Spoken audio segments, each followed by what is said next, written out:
Go on.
Copyright disclaimer under Section 107 of the Copyright Act 1976. Allowance is made for fair use for purposes such as criticism, comment, news reporting, scholarship, and research.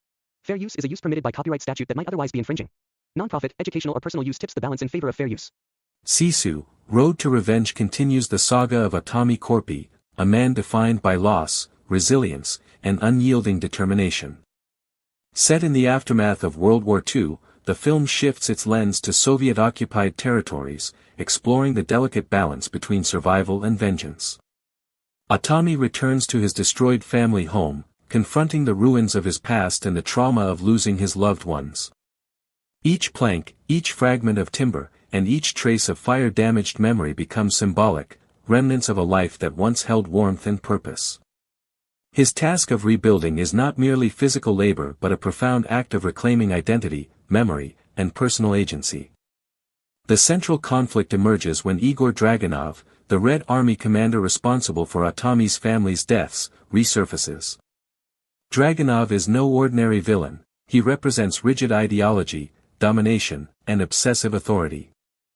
His pursuit transforms the quiet journey of remembrance into a deadly cat-and-mouse chase across forests, frozen rivers, and abandoned villages. The tension is amplified by Hellander's meticulous direction, which alternates kinetic action sequences with reflective pauses, allowing audiences to inhabit Atami's perspective.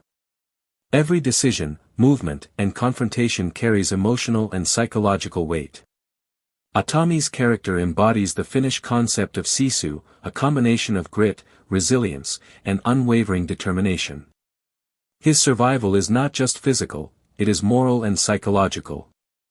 While Dragunov relies on force and terror, Atami's strategy combines intelligence, resourcefulness, and adaptability. Action sequences are designed to reflect this. The protagonist uses the environment, improvisation, and cunning as much as sheer strength. The choreography is visceral and realistic, with the toll of combat, frostbite, bruises, exhaustion, fully felt, ensuring that heroism is grounded in authenticity. The film's emotional core is deeply human. Atami's moments of stillness, by rivers, amidst ruins, or inspecting remnants of his home, reveal grief, memory, and reflection. These silent interactions convey as much narrative weight as explosive confrontations. Secondary characters, including villagers and transient survivors, add texture and reflect the collective trauma of post-war Europe. Interactions with them, brief yet meaningful, emphasize trust, caution, and fleeting human connection in a dangerous world. Cinematography and production design reinforce thematic depth. Estonia's forests, snow-covered plains, and ruined villages are captured with painterly precision, reflecting both isolation and beauty. Motifs of fire, snow, and water carry symbolic resonance, fire as destruction and rebirth, snow as endurance and isolation, and water as transformation. The camera alternates between wide establishing shots, tracking sequences, and intimate close-ups to balance spectacle with emotional resonance. The score and sound design, blending Finnish folk instruments, percussive elements, and silence, immerses viewers in tension, reflection, and atmosphere. Historically, the sequel situates personal revenge within broader geopolitical currents. Finland's post-war tensions, Soviet influence, and the fragile balance of power contextualize Atami's journey. By integrating this history without overwhelming exposition, the film grounds its narrative in authenticity, heightening stakes and emotional impact. Thematic richness extends to morality and legacy. Atami's violence is contextualized. It is necessary, purposeful, and morally coherent within the story, in contrast to Dragunov's destructive obsession with control. Rebuilding his home symbolizes both personal and cultural resilience. The film meditates on whether revenge provides closure or if true healing requires reflection and reconstruction. Atami's perseverance demonstrates that heroism encompasses endurance, ethical clarity, and emotional depth, not just physical action. In the climactic sequences, Hellander balances spectacle with thematic significance. The duel between Atami and Dragunov combines physical skill, psychological insight, and moral stakes. Every punch, every strategic move, and every pause reflects the character's ideology, experience, and internal struggle. The environment mirrors the conflict. Frozen rivers, dense forests, and ruined buildings reflect both physical and emotional landscapes. Sisu 2 excels in integrating narrative, action, and psychological insight. Action sequences are intense yet meaningful, environmental storytelling adds layers of context, and the film's pacing alternates reflection with kinetic engagement.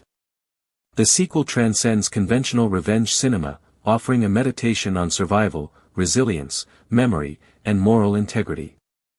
Atami emerges as a hero not simply because he is capable of violence, but because he embodies human perseverance and ethical resolve amid trauma and chaos. Ultimately, Sisu, Road to Revenge is more than a revenge story. It is a cinematic study of human resilience, cultural identity, and the long shadow of war. Its combination of immersive cinematography, precise direction, historical awareness, and deeply human character work ensures it resonates across audiences. By balancing kinetic spectacle with emotional and philosophical depth, Helander elevates the sequel into a compelling exploration of what it means to survive, remember, and reclaim life in a fractured world. The film's conclusion, marked by the reconstruction of Atami's home and the resolution of his conflict with Dragunov, underscores the enduring power of Sisu, the courage to endure, the strength to rebuild, and the wisdom to preserve humanity amid devastation. Sisu 2's impact lies not only in its gripping story and thrilling action but in its ability to engage viewers with questions of morality, identity, and the human condition. It demonstrates that action cinema can be intellectually stimulating, emotionally resonant, and thematically profound. Atami Korpi's journey is both universal and culturally specific, providing insight into Finnish values while highlighting the timeless human struggle for justice, survival, and meaning.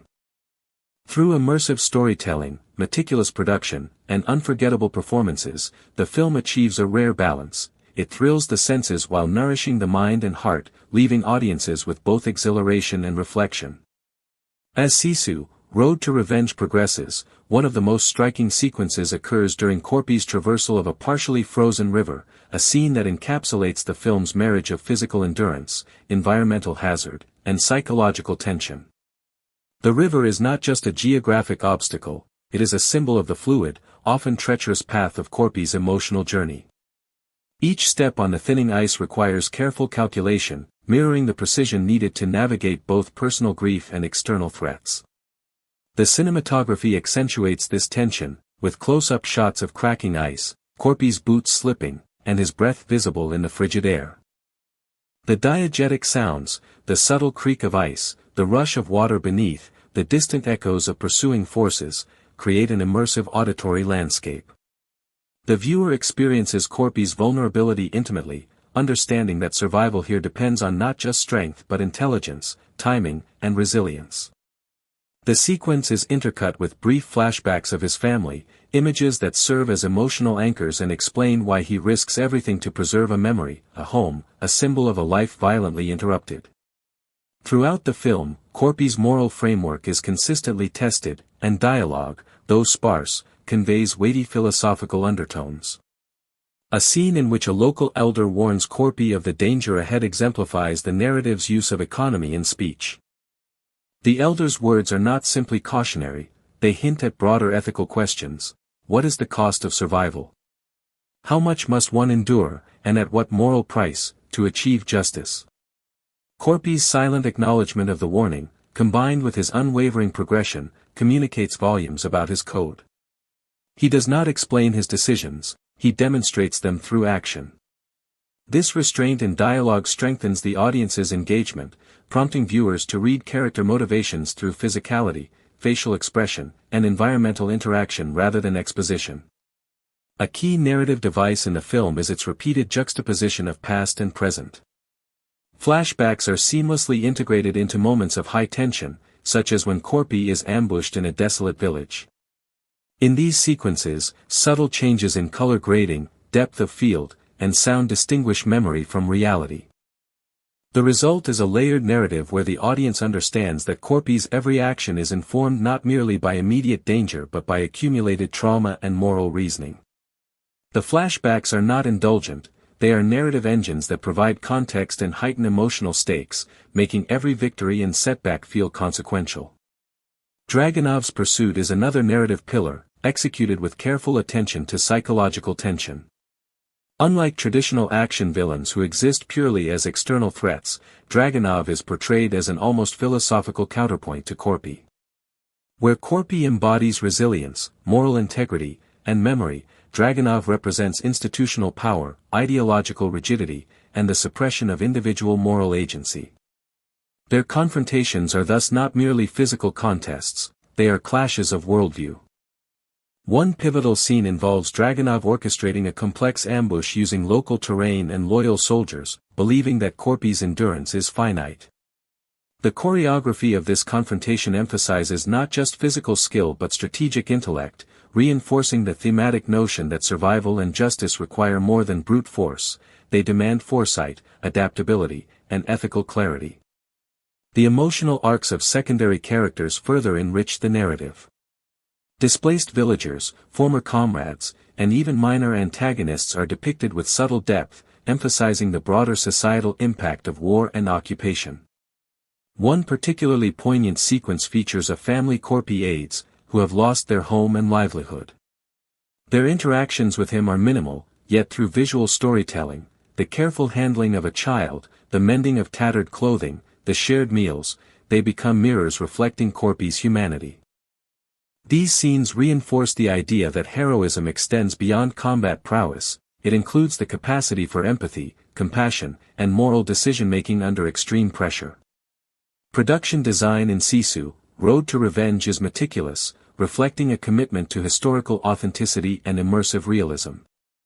The environments are crafted to reflect both the aftermath of war and the persistence of human activity.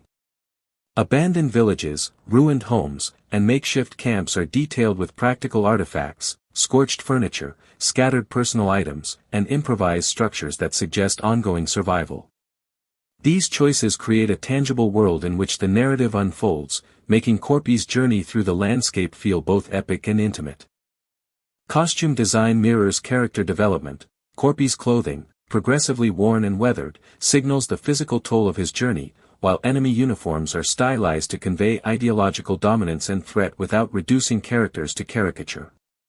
Sound design complements these visual choices, heightening immersion and narrative resonance.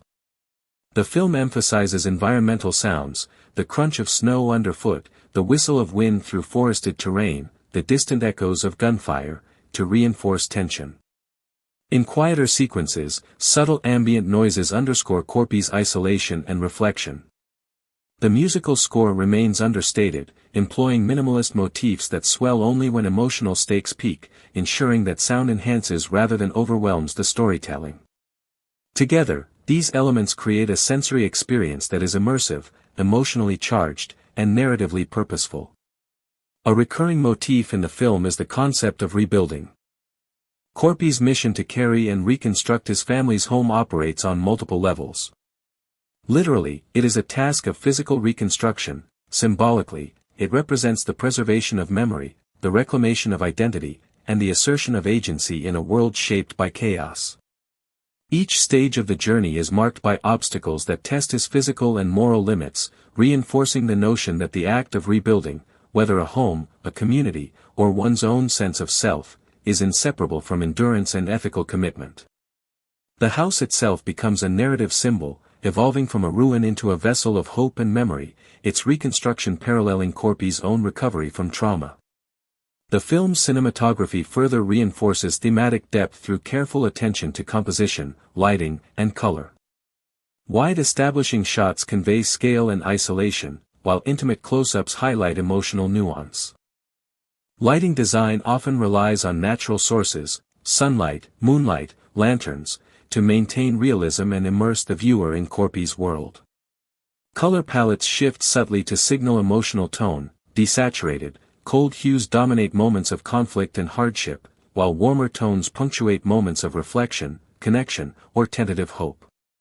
These visual cues guide the audience's emotional response, reinforcing the narrative without reliance on dialogue. Dialogue throughout the film is sparing yet impactful. Korpi speaks rarely, and when he does, his words are deliberate, measured, and weighted with consequence. This restraint aligns with the broader narrative philosophy: actions speak louder than words. Other characters, villagers, soldiers, and Dragunov, communicate both explicitly and implicitly, through posture, expression, and behavior.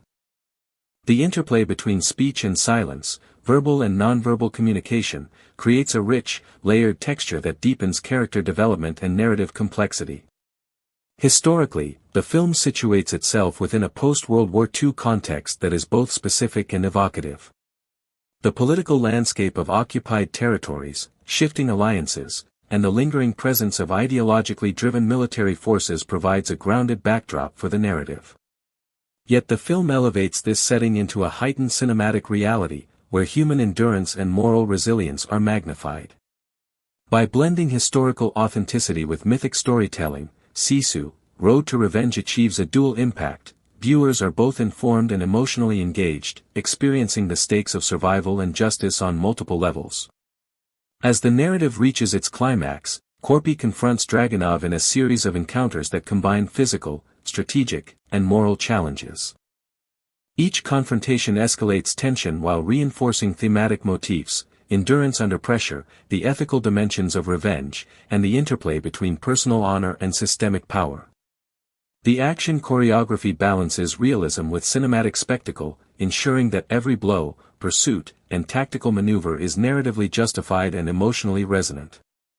The climactic sequences are interwoven with visual and auditory motifs established earlier in the film: ice cracking underfoot, wind howling through forests, the persistent weight of the transported house, creating a cohesive narrative and sensory experience. The resolution of Sisu, Road to Revenge is emotionally satisfying yet nuanced. Korpi's physical and moral journey reaches its apex, but the film resists conventional triumphalist closure. Victory is defined not solely by the defeat of Dragunov or the survival of Korpi, but by the persistence of human agency, memory, and resilience. The reconstructed home stands as a testament to these themes. It is both literal and symbolic, a manifestation of endurance, familial loyalty, and moral integrity. The audience is left with a profound sense of reflection, understanding that true heroism lies not in invulnerability but in the courage to persist, to rebuild, and to act ethically amidst adversity. Following the initial forest ambush and Atami's tactical evasion of Dragunov's forces, the narrative expands into sequences that merge strategy, moral complexity, and cinematic spectacle. As Atami traverses the countryside, he encounters a small, partially destroyed village where survivors are desperately trying to reclaim normal life. The village is emblematic of post-war trauma: homes are scarred by shelling, livestock are few, and the fields are barren. The camera lingers on moments that emphasize both human resilience and the lingering horrors of conflict: a child sweeping ashes from a collapsed roof, an elderly man carefully marking the graves of neighbors lost to previous skirmishes, women drawing water from a slowly replenishing well. These visual cues underscore the film's commitment to depicting the aftermath of war, situating Atami's personal revenge story within a broader communal struggle. Helander ensures that even brief interactions carry emotional weight, giving the audience glimpses into lives shaped by trauma and endurance. In this village, Atami engages in a subtle but powerful sequence illustrating his moral compass. He prevents Dragunov's scouts from exploiting the villagers while simultaneously maintaining his own quest. The cinematography frames these interactions carefully: mid-shots focus on Atami's measured gestures, wide shots reveal the villagers' precarious positions, and close-ups highlight fear, gratitude, and moral ambiguity. The sequence conveys that Atami is not merely a warrior but a protector whose sense of justice transcends personal vengeance. Even without dialogue, the scene communicates that his actions are guided by principle, not impulse. The narrative continues to develop Dragunov as a multidimensional antagonist. Unlike conventional action villains, he is deeply humanized, though terrifying. Early in the chase, a flashback sequence shows Dragunov's own losses and moral compromises during the war, establishing his obsession with control as both fear-driven and ego-driven. Stephen Lang's performance balances menace with subtle vulnerability, demonstrating that Dragunov's cruelty is intertwined with psychological trauma. Hellander's direction emphasizes these layers through careful framing. Dragunov is often shot from low angles to convey power, yet lighting occasionally casts shadows across his face, hinting at insecurity and inner conflict. These choices prevent the character from becoming one-dimensional, elevating the conflict from a simple revenge story to a study of two men shaped by similar forces but responding in divergent ways. The film's next major set piece is a high-stakes chase through a partially frozen river system. The sequence combines practical stunts, environmental hazards, and inventive cinematography to maintain narrative tension while emphasizing Atami's resourcefulness. Every element, from cracking ice to sudden rapids, is framed as both a physical obstacle and a metaphorical representation of the turbulence in Atami's life. Slow-motion shots punctuate moments of danger, highlighting the delicate balance between life and death, while wide shots capture the isolation of the characters in a vast, indifferent landscape. This sequence also serves as an emotional touchstone. Atami's determination to survive is mirrored in his meticulous care of the house he carries, symbolizing the fragility of memory and the human desire to preserve meaning amidst chaos. Throughout the journey, symbolic motifs recur consistently. The house, a constant presence, becomes a character in its own right. Its movement across different terrains mirrors Atami's inner journey, physically manifesting the weight of grief and the persistence of memory. Environmental details, a broken tree limb resembling a fallen figure, a smoldering barn echoing lost family homes, or a fog-shrouded road obscuring the future, reinforce the narrative's psychological depth. These visual motifs operate in tandem with sound design. The crunch of snow, the creak of wood, and the distant rumble of engines serve to maintain tension while embedding symbolic meaning. Secondary characters continue to enhance thematic depth. A small group of resistance fighters temporarily allies with Atami, providing both narrative contrast and moral reflection. Their presence challenges him to consider broader consequences of his actions, creating tension between personal vengeance and collective responsibility. Interactions with this group highlight different approaches to survival and morality, offering the audience insight into the diverse ways humans navigate post-conflict landscapes.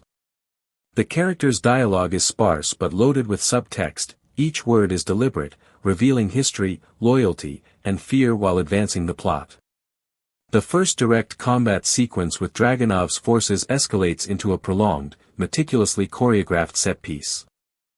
Unlike traditional action films, Hellander prioritizes physical realism over exaggerated spectacle. Stunts are grounded, and choreography emphasizes the exhaustion, bruising, and cumulative strain on Atami.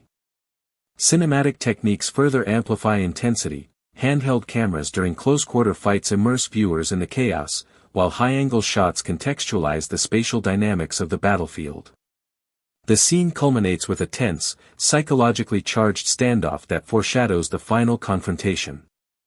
Every movement, weapon choice, and environmental interaction is narratively significant, reflecting the thematic core that survival is achieved through both strategy and moral choice. The narrative interweaves additional flashbacks at strategic points to deepen audience understanding of character motivation. One poignant sequence depicts Atami's pre-war life and family, juxtaposed against the present to underscore loss and continuity. These moments are framed in soft, warm light contrasting with the harsh, cold tones of post-war landscapes, reinforcing the thematic contrast between memory and reality. Similarly, Dragunov's flashbacks, framed with muted color palettes and stark shadows, emphasize trauma, obsession, and the psychological cost of power. The careful integration of past and present elevates the story from a linear revenge tale to a multi-layered exploration of memory, grief, and moral consequence. Dialogue continues to be employed sparingly but effectively. Exchanges between Atami and allies reveal strategic planning, ethical debate, and subtle humor, providing relief from the relentless tension without diminishing stakes. Confrontations with Dragunov utilize terse, emotionally charged dialogue, reflecting a battle of wills as much as a physical struggle. Each verbal exchange is designed to reinforce character, advance the plot, or heighten tension, ensuring narrative efficiency and emotional resonance. The film's pacing evolves as the story progresses. Early sequences emphasize quiet tension and meticulous setup, mid-sections introduce escalating danger and layered moral decisions, and the final third transitions into sustained action and emotional resolution. Helander balances rhythm meticulously, moments of contemplation and dialogue are followed by high-intensity sequences, creating a cadence that mirrors the psychological and physical pressures Atami experiences. Editing reinforces this rhythm. The juxtaposition of long takes and rapid cuts mirrors the unpredictability and volatility of survival in a post-war environment. The climactic confrontation between Atami and Dragunov is staged with both spectacle and emotional resonance. The battle occurs on a precarious mountainside with environmental hazards that amplify the narrative tension. Cinematography captures the enormity of the stakes, wide shots depict isolation and danger, close-ups highlight exhaustion, pain, and determination, and high-angle perspectives emphasize vulnerability. Atami's physicality, resourcefulness, and moral clarity are contrasted with Dragunov's aggression and obsession, culminating in a sequence that is both a physical battle and a philosophical confrontation. The fight choreography is grounded yet thrilling, with each move carrying narrative weight, ensuring that victory or defeat resonates beyond spectacle. Symbolic elements persist throughout the climax. The house, though battered, remains central, sometimes visually present, sometimes implied through Atami's references and protective actions. Environmental cues, such as shifting shadows, sudden weather changes, and treacherous footing, reinforce the themes of endurance, moral responsibility, and the consequences of past actions. The final moments balance physical triumph with emotional catharsis, underscoring that the resolution is not merely about defeating Dragunov but about preserving memory, dignity, and a sense of purpose. As the film draws to a close, Helander emphasizes reflection and continuation. Atami, though victorious, is not unscarred. He surveys the landscape he has traversed, contemplating loss, survival, and the human cost of revenge. The narrative concludes without suggesting absolute closure, reflecting the film's commitment to realism and thematic depth. Peace is neither total nor permanent, but resilience and moral integrity allow the individual to endure. The closing images, combining sweeping landscapes, lingering shots of Atami with his house, and subtle lighting choices, leave viewers with a profound sense of catharsis, reverence, and reflection. The production as a whole demonstrates a meticulous attention to detail. Set design, costumes, and props are historically accurate, grounded in the post-war period, yet strategically stylized to reinforce narrative motifs. Stunt coordination emphasizes physical realism while maintaining cinematic excitement. Sound design integrates environmental cues, combat effects, and musical scoring to reinforce tension and thematic resonance. Helander's direction ensures that every element, from lighting to blocking to camera movement, contributes to character development, thematic exploration, and narrative clarity. Sisu, Road to Revenge ultimately succeeds not only as an action spectacle but as a meditation on resilience, grief, morality, and the human spirit. By integrating psychological depth, historical context, symbolic motifs, and cinematic craft, Helander creates a film that is both thrilling and intellectually and emotionally satisfying. Atami Korpi emerges as a modern mythic figure, embodying endurance, moral clarity, and the struggle to preserve humanity in the aftermath of profound violence. Dragunov serves as a mirror of corrupted obsession and the moral cost of unchecked power. Their conflict, set against a meticulously rendered post-war landscape, achieves resonance on multiple levels: personal, communal, historical, and philosophical. Every fight, interaction, and symbolic detail reinforces the core themes of perseverance, moral integrity, and the enduring human capacity to rebuild, even from total destruction. Sisu, Road to Revenge continues the saga of Atami Korpi, a man shaped by loss, grief, and unyielding determination. Set in the aftermath of World War II, the film portrays a world scarred by conflict, where survival and moral choices are intertwined with the ruins of war. Atami returns to his destroyed home, a place that once held warmth, family, and identity, now reduced to ashes and rubble. The act of rebuilding his home becomes symbolic of reclaiming a life and identity that war tried to erase, reflecting both physical labor and emotional perseverance. Director Jalmari Helander combines intense action sequences with poignant moments of reflection, creating a cinematic experience that is as visually striking as it is emotionally resonant. The landscapes, from snow-covered forests to abandoned villages, not only set the scene but also mirror Atami's inner struggle, highlighting isolation, resilience, and the relentless passage of time. The narrative begins quietly, with Atami surveying the remnants of his past life, but tension quickly rises as Igor Dragunov, a ruthless Soviet commander responsible for much of his suffering, emerges as a persistent threat. Unlike conventional villains, Dragunov is methodical, calculating, and driven by an obsessive need for control, making him a formidable opponent.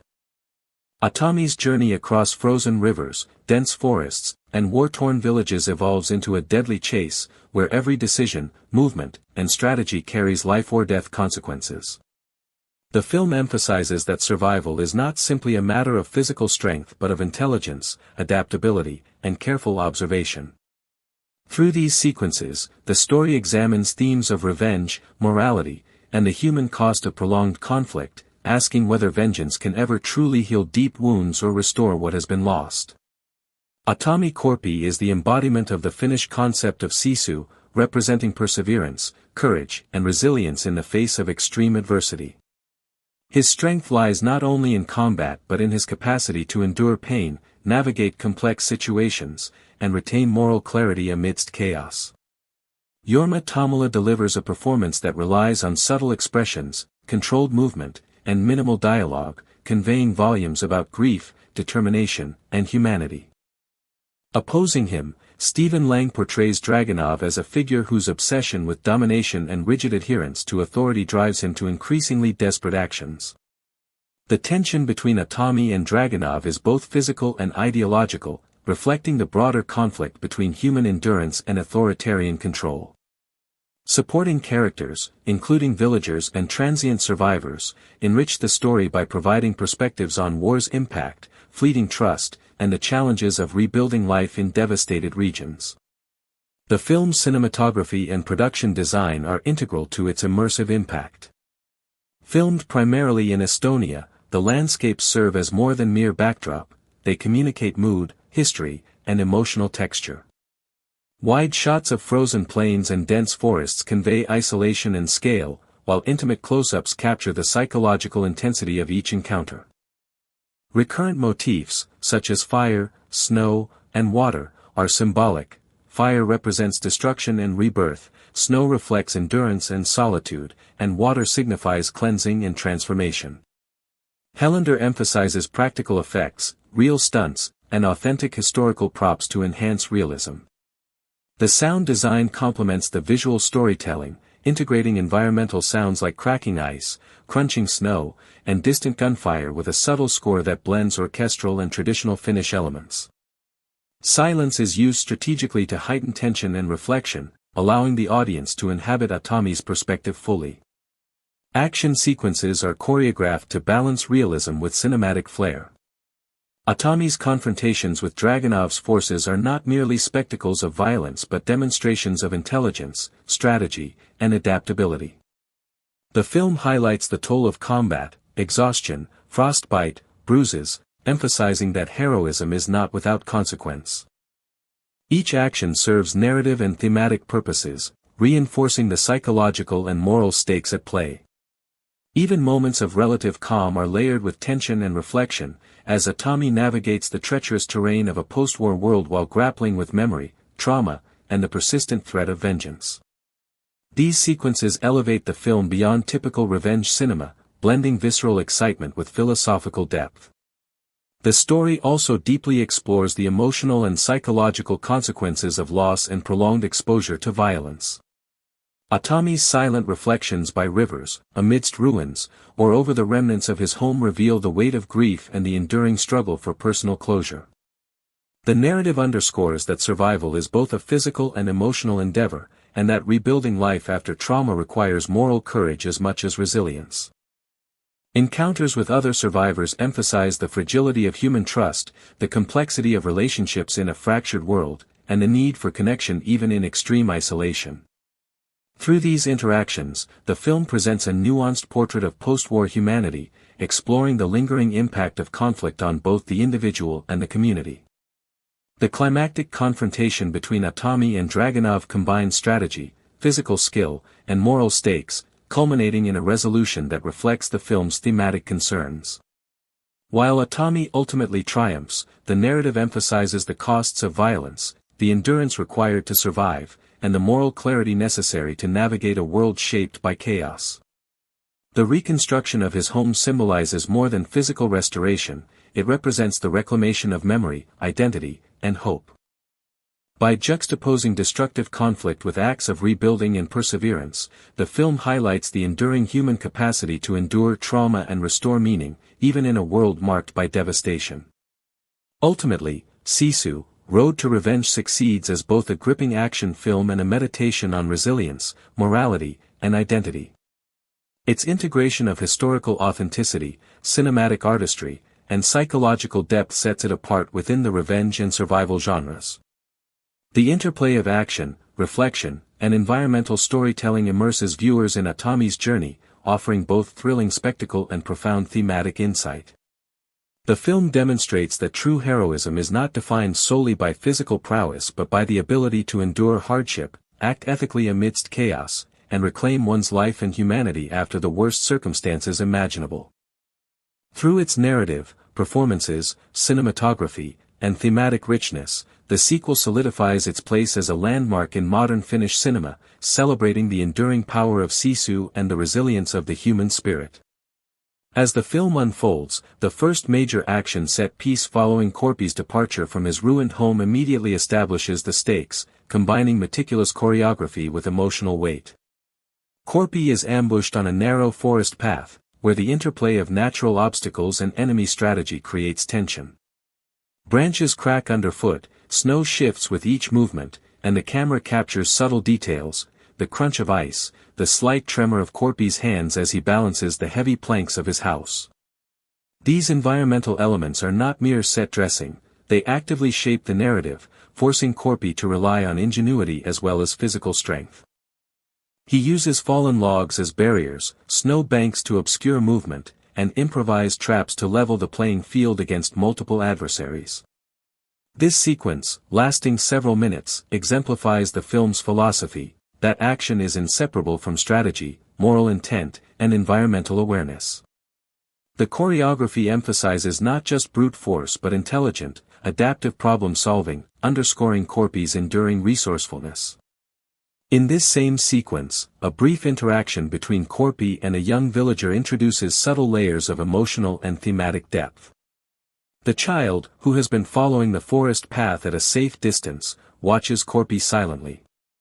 Their eyes meet for a moment, conveying recognition, fear, and trust without dialogue. This encounter functions on multiple levels. It humanizes Korpi, illustrates the stakes for innocent bystanders, and reinforces the film's recurring theme that actions reverberate through communities, not just individual lives. The visual storytelling, framing the child partially obscured behind a tree, with Korpi cautiously moving past, creates a tension that is both narrative and emotional. Following this ambush, the narrative transitions to a tense river crossing scene that builds on the motif of environmental hazards as narrative drivers. Korpi must traverse a partially frozen river while carrying the heaviest components of his dismantled home. Each step on the fragile ice amplifies danger, not only because of the physical threat but also because pursuing forces are closing in.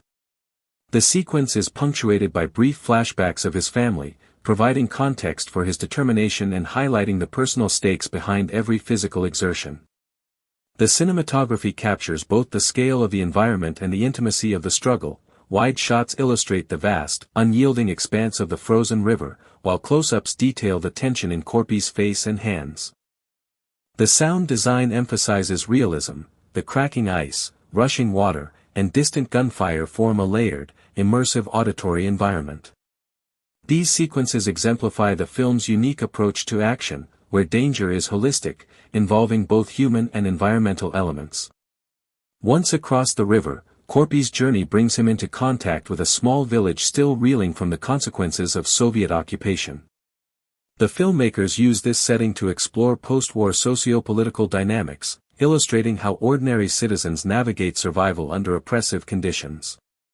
In these scenes, Korpi interacts with villagers who are initially wary but gradually offer assistance after witnessing his competence and moral integrity. The dialogue here is sparse but weighty, consisting largely of observations and warnings rather than exposition. One particularly resonant exchange occurs when an elder cautions Korpi about the dangers ahead, noting that those who challenge authority often pay the ultimate price. Korpi's silent nod, followed by careful preparation for departure, reinforces his code. He respects life, acknowledges the stakes, but is committed to pursuing justice and preserving memory. These sequences deepen the narrative, balancing high-stakes action with humanistic storytelling. The pursuit by Dragunov intensifies in the subsequent sequences, blending physical confrontation with psychological warfare. Dragunov, embodying institutionalized violence and ideological dominance, orchestrates ambushes and manipulates terrain to disadvantage Korpi. Unlike typical action antagonists, Dragunov is portrayed with layers of strategy, ego, and philosophical rigidity. His pursuit is calculated, reflecting both a personal vendetta and the enforcement of systemic authority. The narrative emphasizes the intellectual dimension of conflict. Victory requires not only physical prowess but strategic ingenuity. Korpi anticipates these moves, using terrain and improvisation to counter superior numbers. This dynamic underscores a recurring thematic motif: resilience and moral clarity can prevail even against seemingly insurmountable odds, provided the individual exercises intelligence, adaptability, and ethical judgment. Throughout these sequences, flashbacks continue to serve as crucial narrative devices, revealing the traumatic events that drive Korpi. Memories of his family's murder, his time in combat, and formative experiences are interspersed within tense present-moment scenes, creating a layered understanding of his motivations. The visual language of these flashbacks, soft focus, desaturated colors, and shifts in lighting, differentiates past from present while highlighting emotional resonance. Importantly, these sequences avoid melodrama. They are integrated organically into the narrative, allowing the audience to comprehend Korpi's moral and emotional framework as he engages in increasingly dangerous endeavors. The film's climactic sequences exemplify the synthesis of action, emotion, and thematic depth that defines the narrative.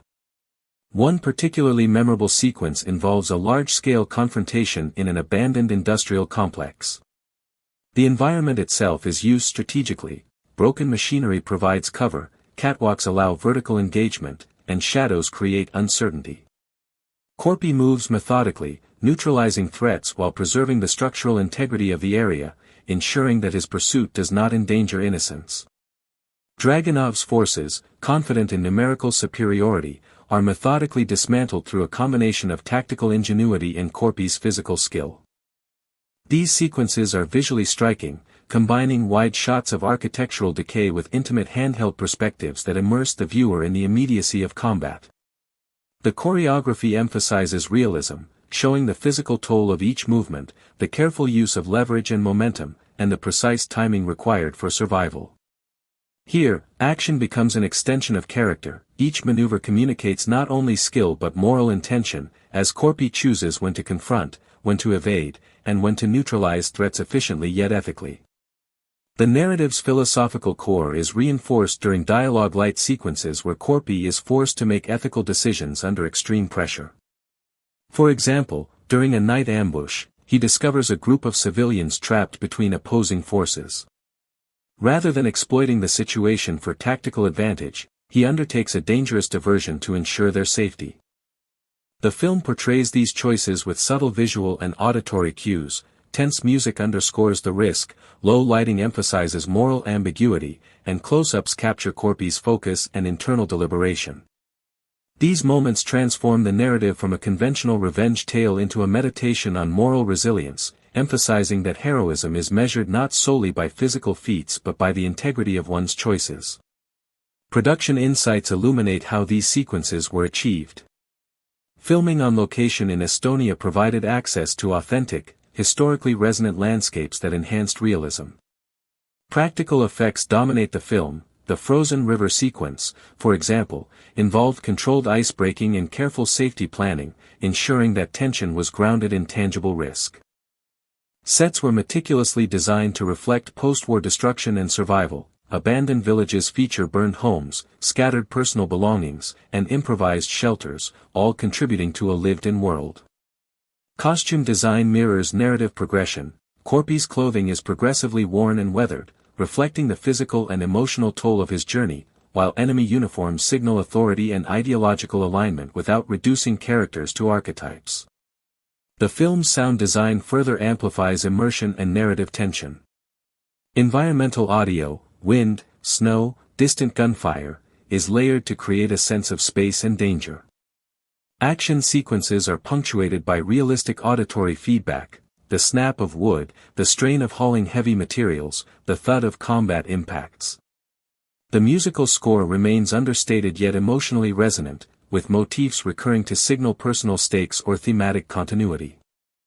Together, visuals, sound, and score create a cohesive sensory environment in which narrative, character, and theme are seamlessly intertwined. As the narrative approaches its final act, Corpy's confrontation with Dragunov becomes as much philosophical as physical. Dragunov's relentless pursuit represents the machinery of ideological and institutional power, while Corpy embodies moral autonomy, resilience, and the persistence of memory. Their ultimate confrontation, staged in a snow-swept canyon, is choreographed to emphasize contrast. Dragunov relies on organized force, while Corpy uses adaptive strategy, environmental awareness, and moral intuition. Each movement carries symbolic weight, the choice to spare certain adversaries, the careful navigation of terrain, and the prioritization of human life over tactical advantage reinforce thematic motifs of justice, endurance, and ethical conduct amidst chaos. Cinematically, the sequence employs dynamic shifts in camera angles, lighting contrasts, and natural soundscapes to heighten both tension and narrative significance. The denouement of Sisu, Road to Revenge solidifies its emotional and thematic resonance. Corpy completes the reconstruction of his family's home in a secluded, safe location, transforming the journey from one of revenge into one of restoration. The visual narrative emphasizes continuity and hope, the camera lingers on structural details, the placement of personal artifacts, and the integration of natural surroundings, symbolizing the reclamation of identity and memory. The sequence is deliberately measured, allowing viewers to appreciate both the physical achievement and the emotional closure it represents. The narrative avoids simplistic resolution. While immediate threats are neutralized, the film underscores that healing is ongoing, resilience is continuous, and moral vigilance remains essential. The film's broader implications extend to cultural and philosophical discourse. Sisu, Road to Revenge explores the human capacity to endure trauma, act ethically under duress, and preserve memory in the face of systemic violence. Corpy's journey embodies the Finnish concept of Sisu, steadfast determination, courage, and resilience, but it is contextualized within universal themes, the moral obligations of individuals in conflict, the interplay between personal and societal justice, and the ways in which human agency can shape outcomes in adverse conditions. Through visual storytelling, carefully constructed action, and nuanced characterization, the film invites audiences to reflect on these themes, transcending conventional genre expectations. After the climactic confrontation between Atami and Dragunov on the mountainside, the narrative pivots to sequences that emphasize recovery, reflection, and the delicate process of reintegration into a fractured world. Unlike conventional action films that conclude immediately after the final fight, Sisu, Road to Revenge devotes significant attention to the aftermath, highlighting the consequences of violence and the continuing burdens of survival. Helander chooses to focus on moments of quiet resolution, demonstrating that victory does not erase trauma but rather initiates a slow, painstaking process of rebuilding. Atami, having survived the confrontation, navigates through a partially frozen river valley toward a small, sparsely populated settlement. This environment is intentionally framed to juxtapose vulnerability and opportunity. The melting snow signals seasonal renewal, yet the landscape remains scarred and treacherous, with icy streams, unstable cliffs, and remnants of military occupation scattered across the terrain.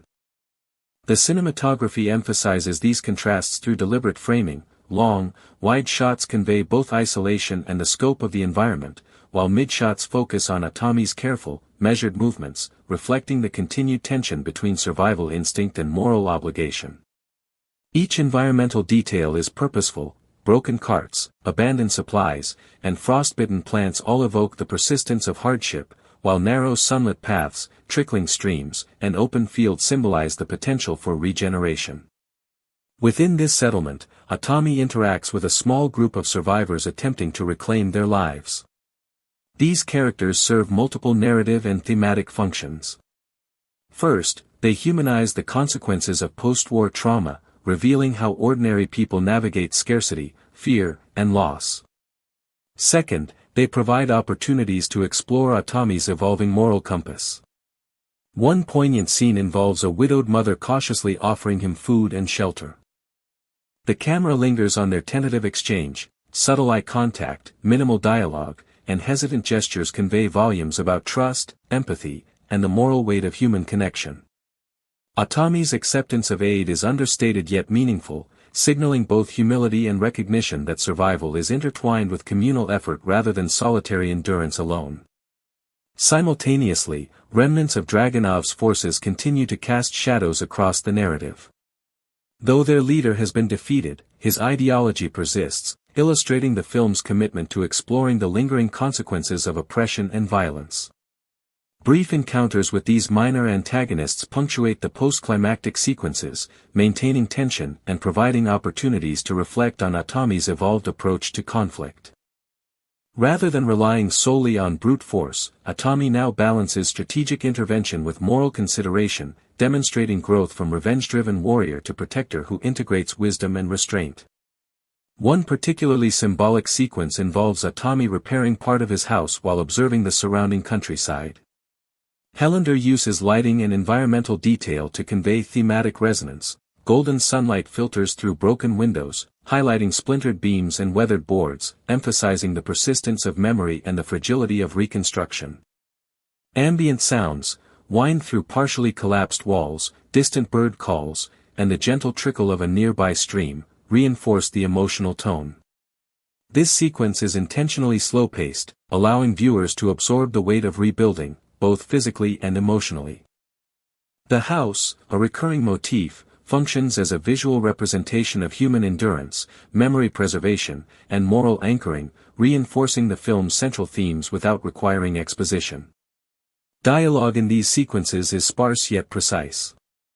Exchanges between Atami and villagers emphasize ethical reflection, the negotiation of trust, and the subtle navigation of post-conflict power dynamics.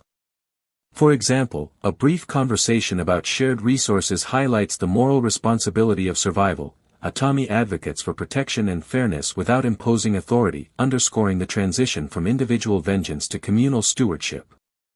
These interactions also serve to deepen secondary character development, ensuring that every participant in the narrative is ethically, psychologically, and emotionally credible. The film continues to employ visual and symbolic motifs to maintain cohesion across narrative arcs.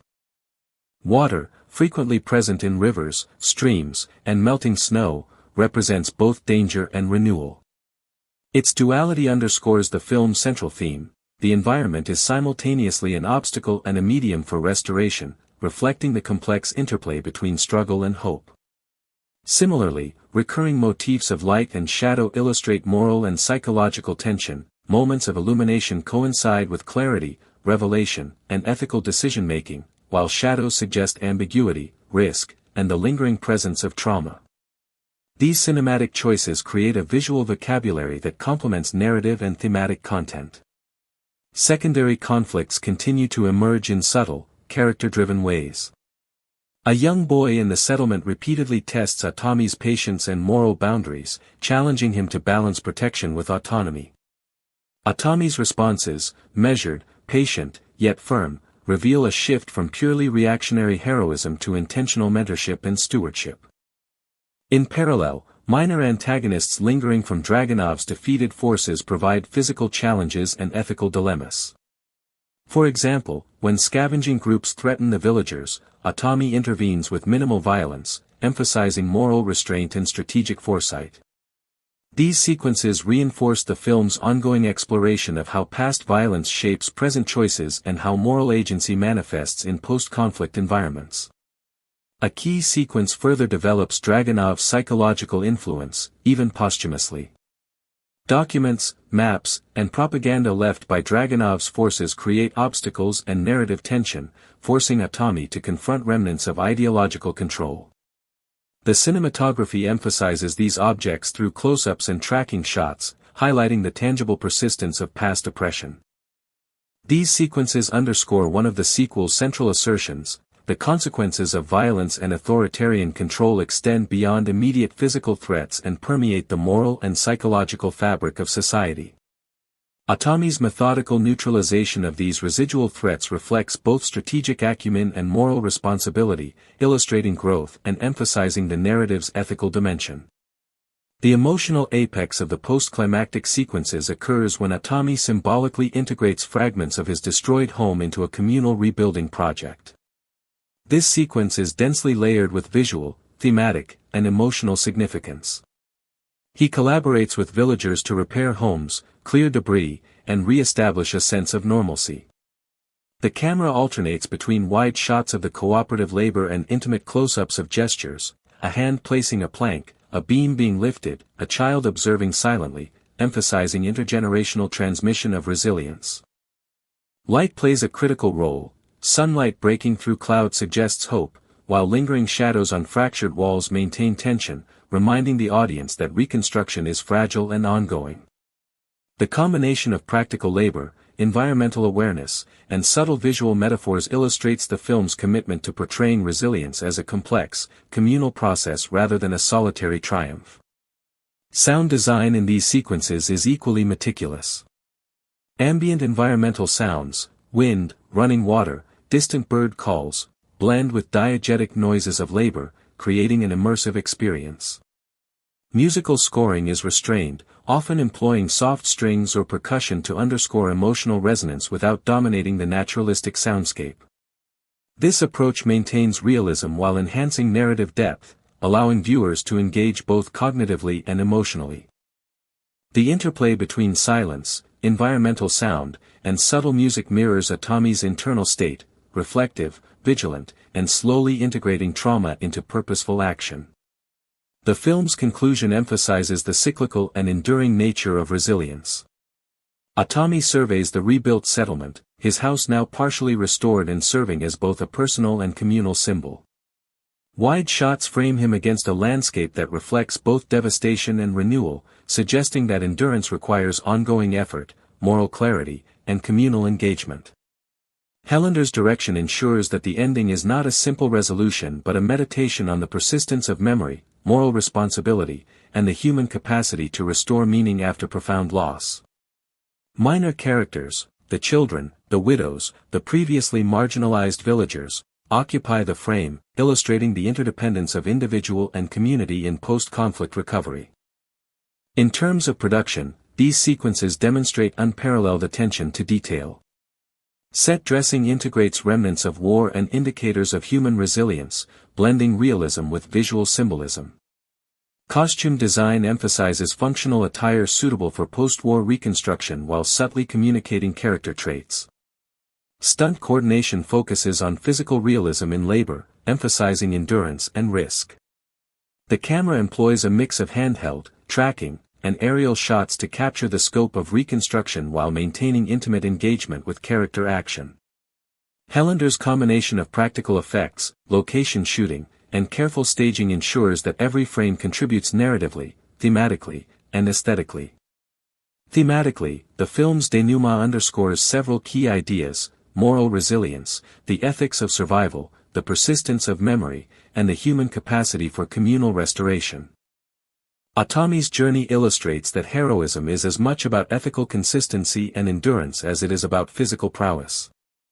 Dragunov's residual presence and ideological influence highlight the long-term consequences of oppression and cruelty. Secondary characters embody the diverse ways humans navigate post-conflict environments, emphasizing that survival is not monolithic but contingent on ethical engagement, communal cooperation, and resilience. Finally, the film's closing imagery, Atami standing before the restored house, children playing nearby, villagers working collaboratively, serves as both visual and thematic closure. The final sequence juxtaposes tranquility and vigilance, emphasizing that reconstruction is ongoing and fragile. Environmental elements, sunlight, open fields, flowing water, symbolize hope, while shadows and distant ruins remind the audience that past trauma persists. The combination of cinematography, production design, sound, and performance ensures that the conclusion resonates emotionally, thematically, and visually, leaving the audience with a holistic understanding of the film's narrative, moral, and symbolic concerns. The earliest sequences establish both Atami Corpi's physicality and psychological depth with subtle, deliberate staging. The initial shot of him excavating his destroyed home is framed with a low-angle, wide lens that situates him in the center of devastation. The cinematography emphasizes verticality. Broken beams jutting upward mirror the struggle of human endurance against oppressive forces, while horizontal expanses of ruined fields suggest both desolation and movement forward. The diegetic sounds of splintering wood, muffled wind, and the faint clatter of falling debris are amplified, creating an intimate sense of labor and effort. Every movement is intentional. Atami lifts, pauses, and replaces each plank with care, not haste. This sequence is critical because it establishes a key motif of the film. Reconstruction is as much about careful preservation of memory as it is about survival. The audience immediately understands that Atami is not merely a warrior but a custodian of legacy. Once Atami begins transporting the house via his makeshift truck, Hellander's use of tracking shots becomes prominent. The camera alternates between a high-angle establishing shot showing the precarious path ahead and close-ups of Atami adjusting supports and checking stability. This dual framing communicates both environmental danger and the meticulous care he invests in protecting the structure. Snow, mud, and ice serve as symbolic obstacles. They are not mere environmental hazards but visual metaphors for the psychological and physical challenges of rebuilding a life after trauma. The audience perceives that the journey itself, the act of moving forward while burdened by the past, is the central narrative. As the sequence transitions to Dragunov's pursuit, the film introduces tension through both visual and auditory techniques. A low-angle shot of Dragunov surveying terrain conveys authority and menace, while the muted colors of his uniform blend with the winter landscape, symbolizing the insidious infiltration of violence into everyday life. The sound design amplifies tension subtly. The crunch of footsteps on snow, the faint metallic clink of weapons, and the distant hum of engines suggest imminent danger. Stephen Lang's nuanced performance, alternating between cold calculation and sudden aggression, establishes Dragunov not as a caricature but as a psychologically compelling antagonist. The first combat encounter in the forest is structured with careful choreography emphasizing environmental interaction. Fallen logs, uneven terrain, and natural cover are utilized strategically. Long tracking shots follow Atami through the underbrush, immersing viewers in the physical exertion required for each maneuver. Handheld cameras capture chaotic moments with immediacy, while occasional slow-motion sequences highlight critical decisions and near misses. Every punch, strike, and movement is deliberately weighted to show exhaustion and realistic force, reinforcing the motif that survival is earned, not guaranteed. A subsequent sequence in a partially destroyed village expands the narrative's thematic and emotional scope. Villagers attempt to restore a semblance of normalcy amid devastation.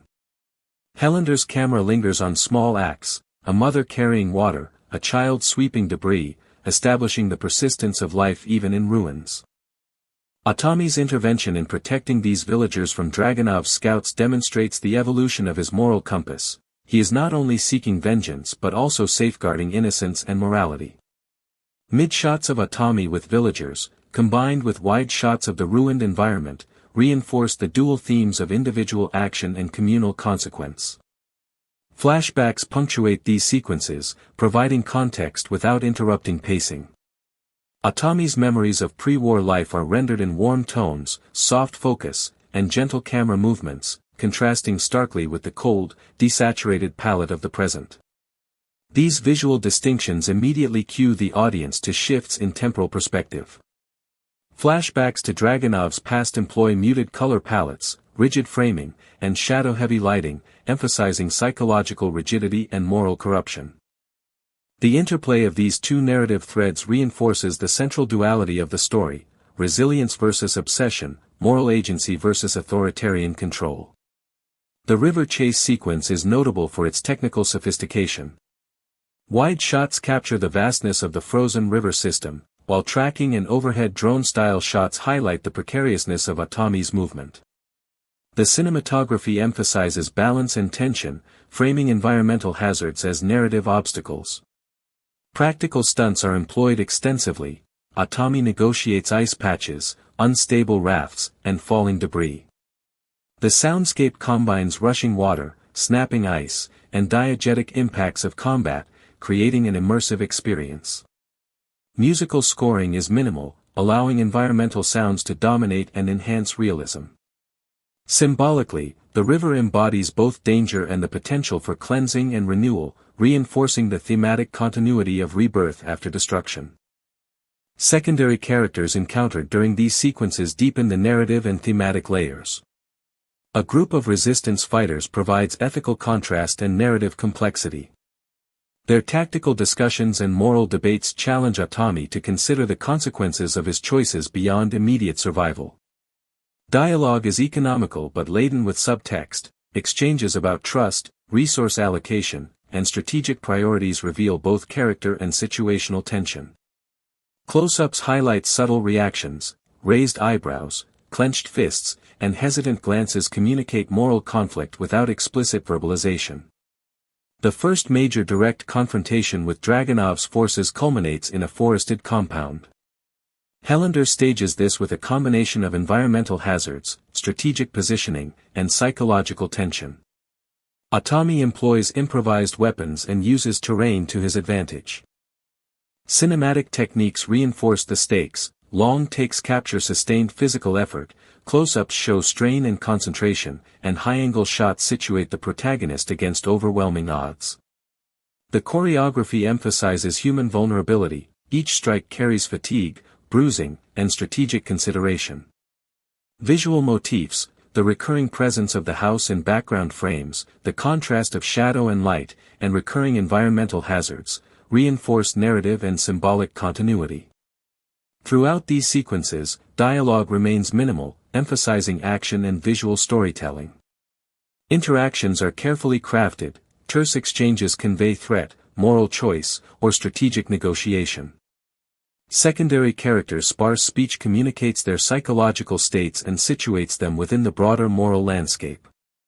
The absence of excessive exposition allows physical action, environmental storytelling, and visual motifs to carry narrative weight. As the film progresses toward the climactic mountainside confrontation, environmental framing becomes a narrative tool. High-angle shots emphasize the isolation and vulnerability of Atami, while mid-shots capture physical struggle and determination. Low-angle shots of Dragunov convey aggression and looming threat.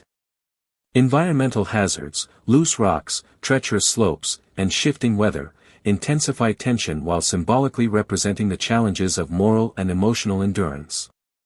Every movement, step, and action is choreographed to reinforce thematic resonance. Survival is contingent upon both physical skill and moral clarity.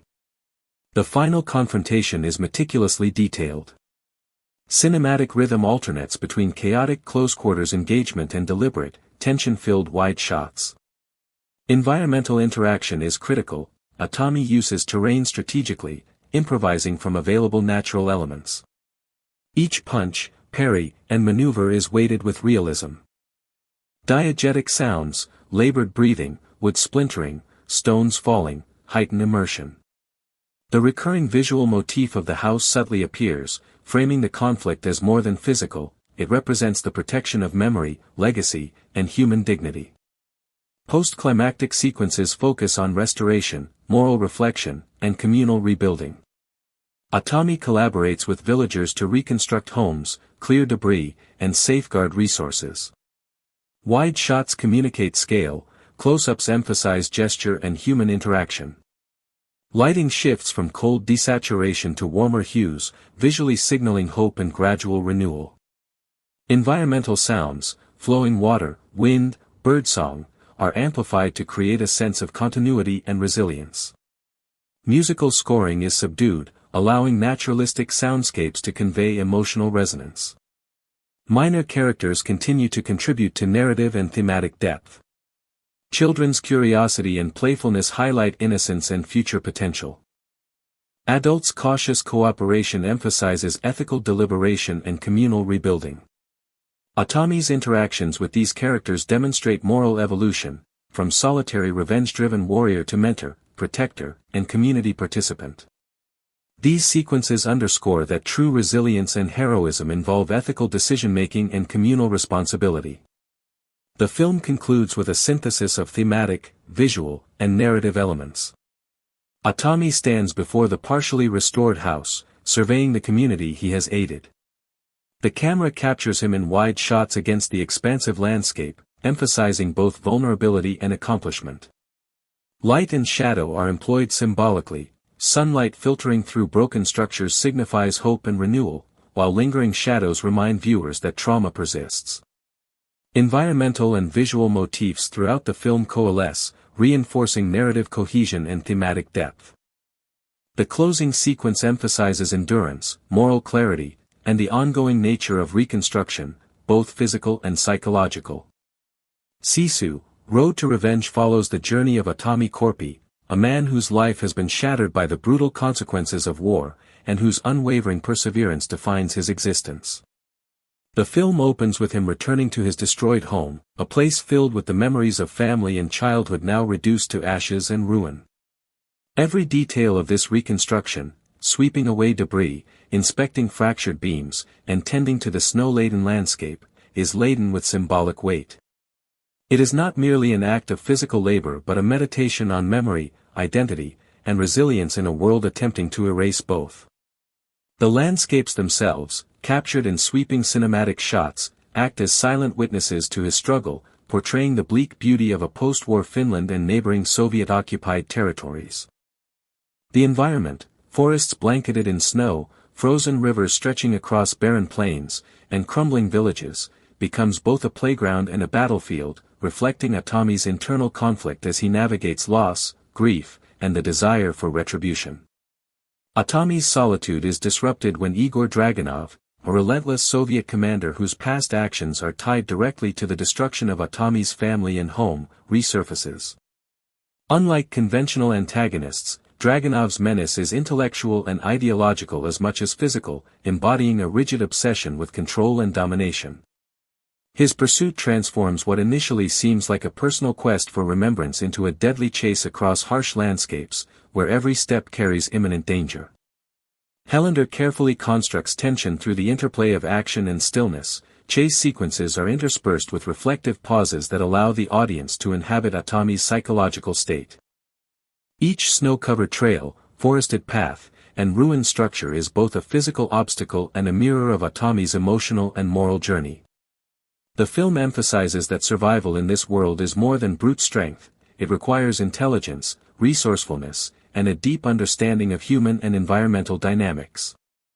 Atami Korpi embodies the Finnish concept of Sisu, a philosophy of resilience, courage, and perseverance in the face of overwhelming odds. His strength is not solely in combat prowess but in his ability to endure, adapt, and maintain moral clarity in morally ambiguous situations. Jorma Tommela's performance captures this duality with meticulous precision.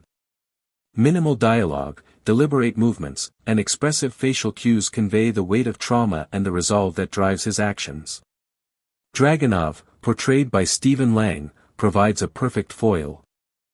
His obsession with authority and power, paired with tactical cunning, highlights the ideological conflict at the heart of the narrative.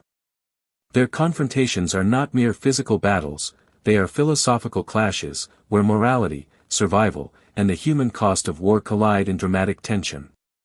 Secondary characters, villagers, war survivors, and fleeting allies, enrich the narrative, illustrating the collateral impact of conflict on ordinary lives, while offering moments of empathy, caution, and human connection amidst chaos. The production design of Sisu, Road to Revenge is meticulously crafted to serve narrative, thematic, and historical authenticity. Filmed primarily in Estonia, the locations offer both visual variety and historical resonance.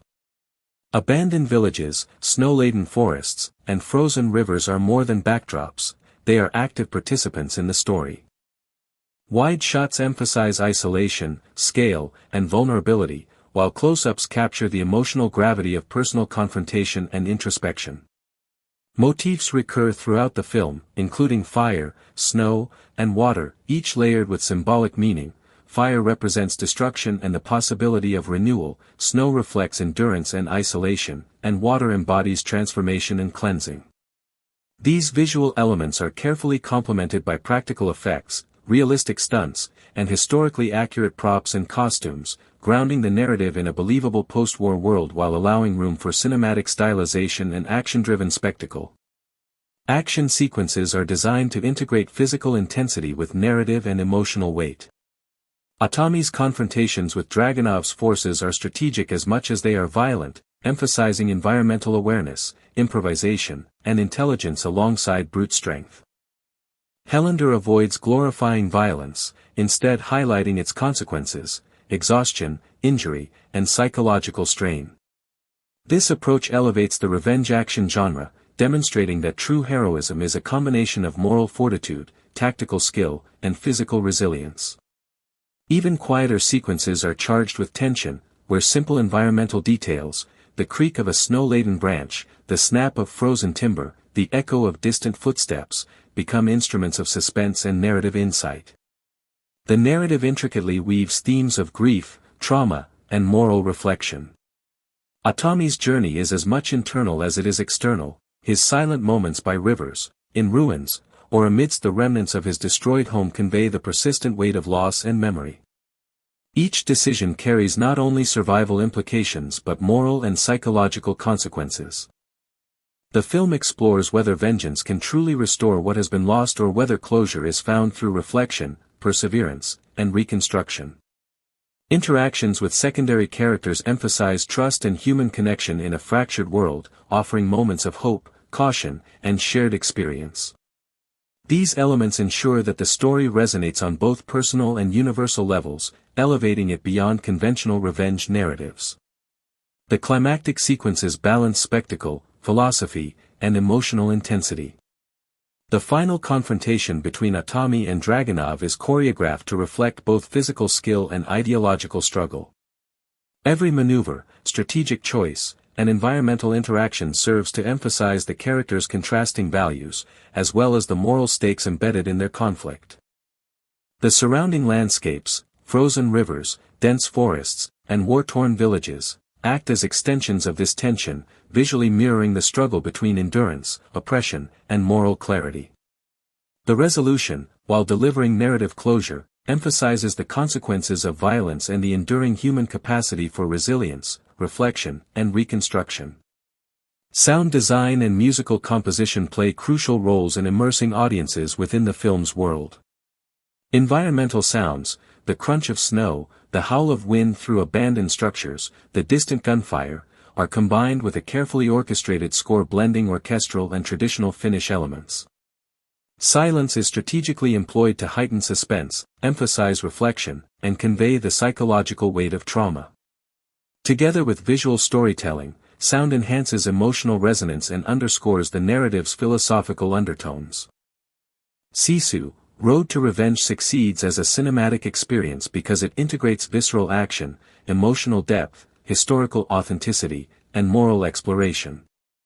Atami Korpi emerges as a figure of enduring strength, ethical clarity, and profound humanity.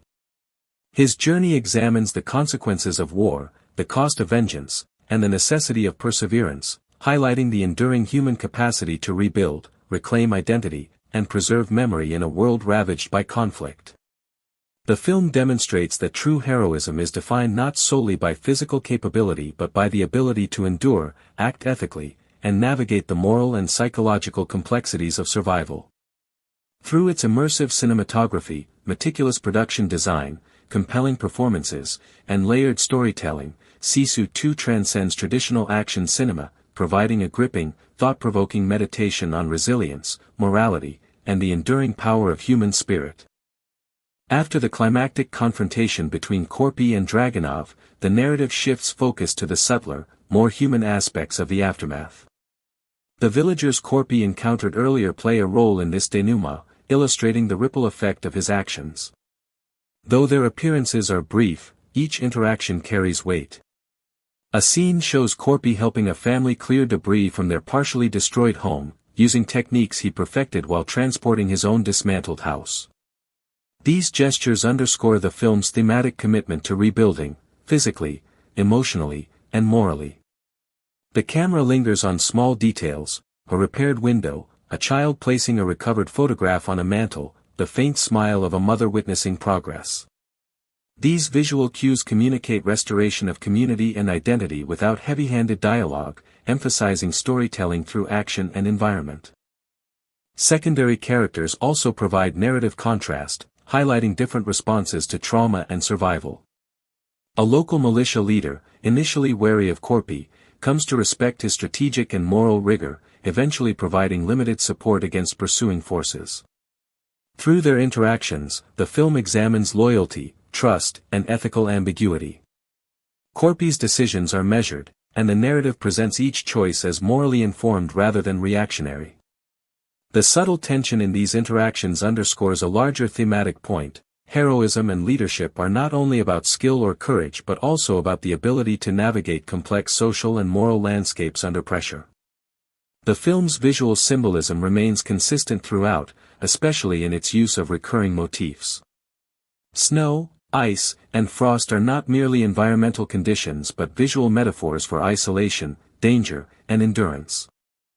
The recurring imagery of Korpi's house, first in ruins, then carried, then reconstructed, serves as both literal plot device and symbolic anchor.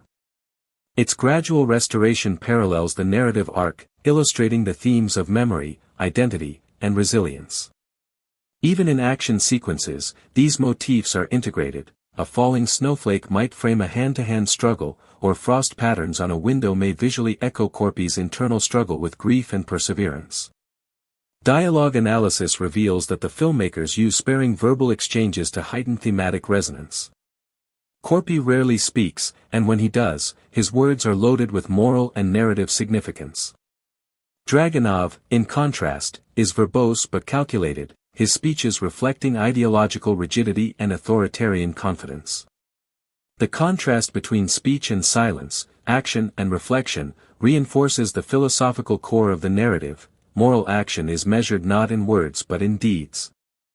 Even minor characters contribute to this layering, their warnings, questions, or observations providing ethical context, caution, or moral reflection. From a production perspective, the filmmakers made deliberate choices to enhance realism and immersion. Practical stunts dominate, particularly in sequences where Korpi engages in hand-to-hand combat, navigates unstable terrain, or manipulates the environment for tactical advantage. The frozen river scene, for instance, involved real ice hazards, with stunt coordinators ensuring safety while preserving authenticity. The snow-swept canyon where the final confrontation occurs was enhanced with controlled pyrotechnics and wind effects to maintain realism while increasing visual drama.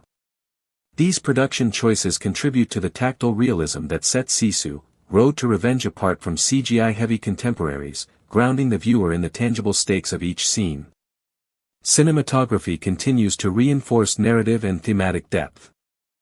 Orasma's camera work alternates between sweeping wide shots that convey isolation and danger, and intimate close-ups capturing emotional nuance.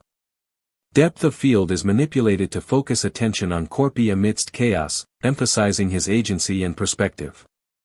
Lighting design uses natural sources wherever possible, creating a cohesive visual language that mirrors the harsh post-war environment while highlighting human resilience.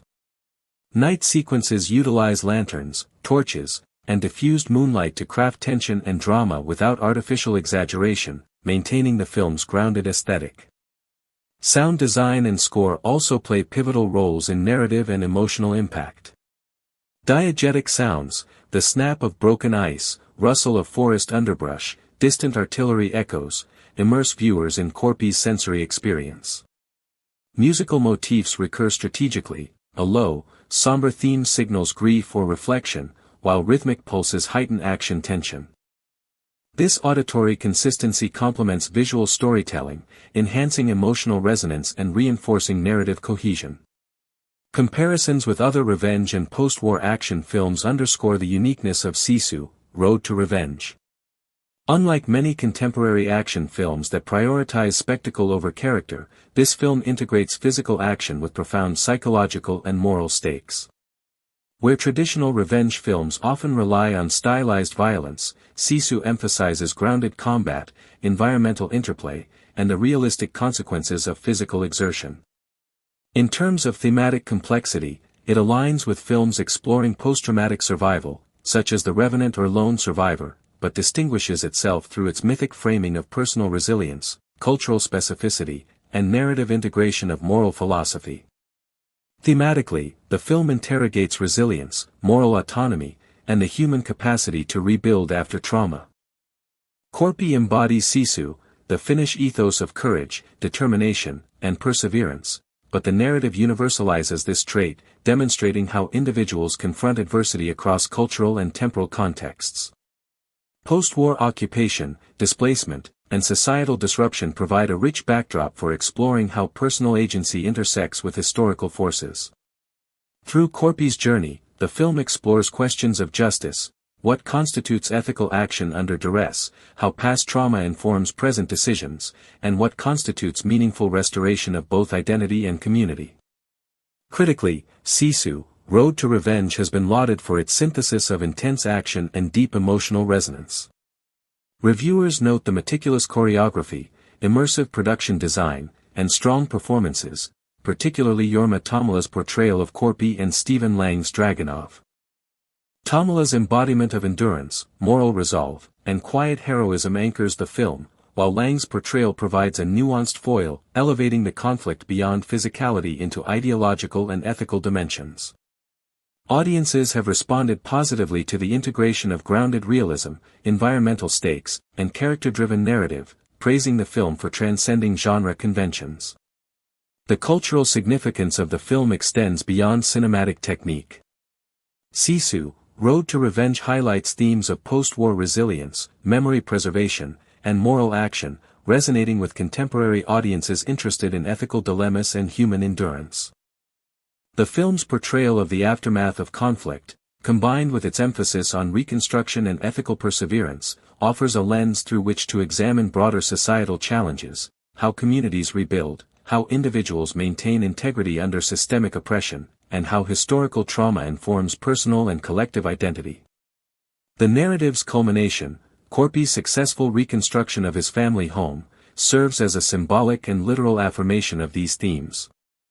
The house, now restored, represents memory, resilience, and ethical perseverance, providing both closure and continuity.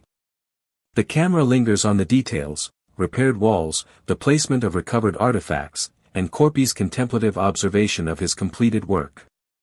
These visual cues reinforce narrative motifs. Endurance is not measured solely by survival, but by the ability to restore meaning, maintain ethical integrity, and act decisively in the face of adversity. The philosophical undercurrents of the film resonate throughout, reinforcing the interplay between personal and societal ethics, resilience, and historical consequence. Every action Korpi takes is informed by reflection, experience, and moral consideration, illustrating the integration of strategy, physicality, and ethical judgment. The juxtaposition of Korpi's silent perseverance against Dragunov's rigid ideology underscores the broader narrative tension between moral autonomy and institutionalized authority, inviting viewers to consider the nature of justice, resilience, and human agency. Finally, the legacy of Sisu, Road to Revenge is significant. Its meticulous blending of action, emotion, and thematic depth provides a benchmark for post-war revenge cinema. By integrating environmental challenges, grounded action choreography, nuanced performances, and ethical inquiry, the film elevates the genre while maintaining mass appeal. Its portrayal of human resilience, moral integrity, and reconstruction after trauma offers both cinematic excitement and philosophical reflection, ensuring that the narrative resonates long after viewing. Sisu, Road to Revenge picks up in the harsh, unforgiving landscapes of post-war Europe, focusing on the relentless journey of Atami Korpi, a man whose life has been irrevocably altered by the ravages of conflict. In the opening sequences, the audience is immediately immersed in a world of snow-blanketed forests, frost-covered villages, and the silent echoes of destruction. Atami returns to the ruins of his home, a site that once contained the warmth and vibrancy of family life, now reduced to splintered wood, scorched earth, and frozen memories. This opening is not merely scenic, it establishes both a physical and psychological framework for the narrative. Every detail, from the frost clinging to window frames to the faint traces of past lives embedded in the debris, serves to remind the viewer of the intimate human cost of war. The act of rebuilding, which Atami undertakes with painstaking care, becomes both a literal and symbolic gesture, representing the reclaiming of identity, memory, and agency in a world that has sought to erase both. His first interactions with the landscape are deliberate, methodical, and quietly poignant, setting the tone for a story where every movement carries weight, both narratively and emotionally. As Atami begins to restore his home and reassert control over the fragments of his former life, the specter of his adversary emerges. Igor Dragunov, a Soviet commander whose actions directly contributed to the destruction of Atami's family and property, becomes a central figure of tension. Unlike conventional antagonists whose threat lies solely in brute force, Dragunov embodies ideological rigidity, meticulous planning, and an obsession with domination. Helander crafts Dragunov's presence with precision, allowing the audience to feel the oppressive weight of his ideology long before any physical confrontation occurs. As Dragunov's forces begin to move across the surrounding landscapes, tracking Atami with relentless precision, the narrative escalates into a cat-and-mouse dynamic where intelligence, strategy, and environmental awareness become as crucial as physical strength.